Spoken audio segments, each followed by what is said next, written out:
काय करणार मॅडम? बंद ठेवायचं आजपासून. हॉटेल बंद ठेवायचं.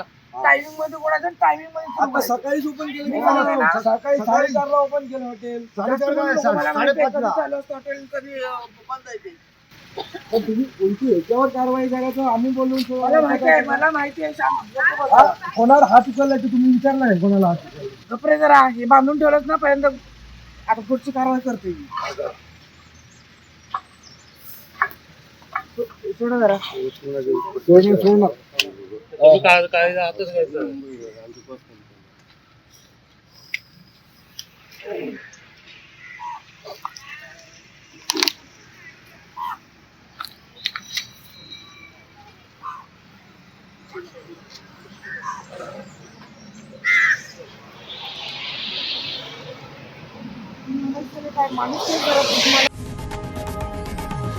लोकशाही मराठी ऐका, पहा, जागरूक रहा.